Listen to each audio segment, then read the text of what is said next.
Sidang perdana dengan terdakwa Hasto Kristianto digelar hari ini di Pengadilan Tipikor Jakarta. Agenda sidang perdana adalah pembacaan surat dakwaan jaksa penuntut umum. Sekjen PDI Perjuangan Hasto Kristianto menjalani sidang perdana sebagai terdakwa dugaan perintangan penyidikan perkara korupsi Harun Masiku di Pengadilan Tipikor Jakarta hari ini. Dalam dakwaannya, jaksa penuntut umum mengungkapkan Hasto Kristianto memberi uang 600 juta rupiah ke anggota KPU 2017 hingga 2022 Wahyu Setiawan. Hasto juga didakwa merintangi penyidikan. Salah satunya dengan memerintahkan Nur Hasan untuk meminta Harun Masiku merendam handphone ke dalam air.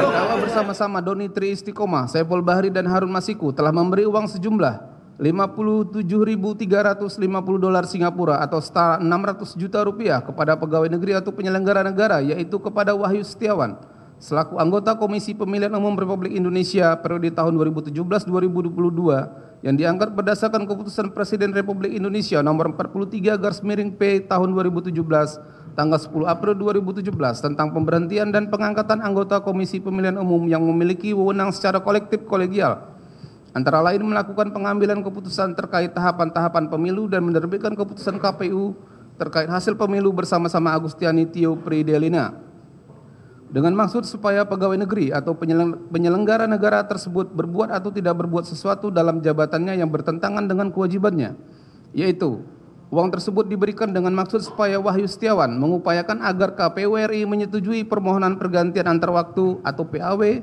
calon legislatif terpilih daerah pemilihan Sumatera Selatan 1 atas nama Rizky Aprilia kepada Harun Masiku.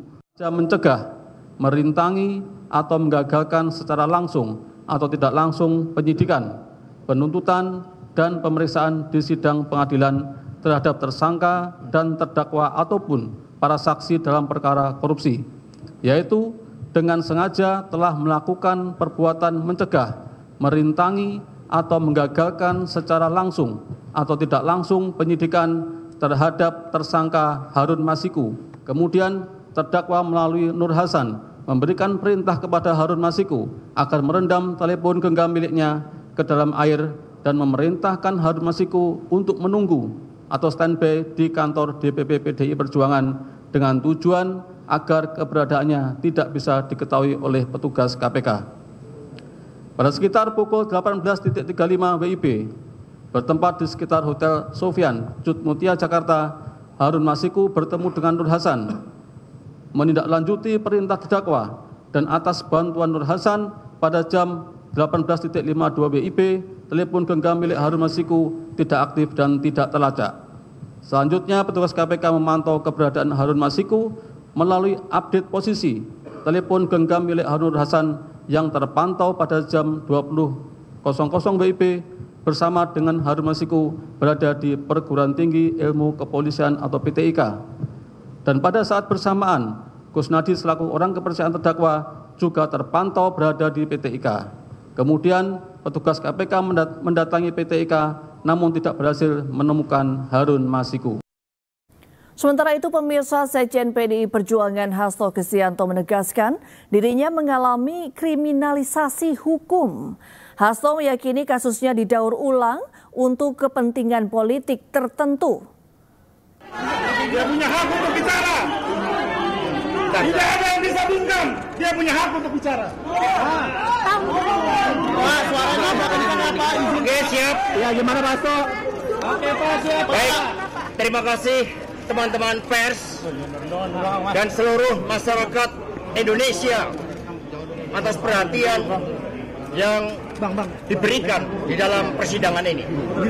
Saya telah mendengarkan dengan seksama, dengan cermat seluruh surat dakwaan yang tadi dibacakan oleh penuntut umum, dan dari situlah saya semakin meyakini bahwa ini adalah kriminalisasi hukum. Kriminalisasi! Bahwa ini adalah pengungkapan suatu pokok perkara yang sudah inkrah, yang didaur ulang karena kepentingan politik di luarnya. Karena itulah saya mengikuti seluruh proses hukum ini dengan sebaik-baiknya.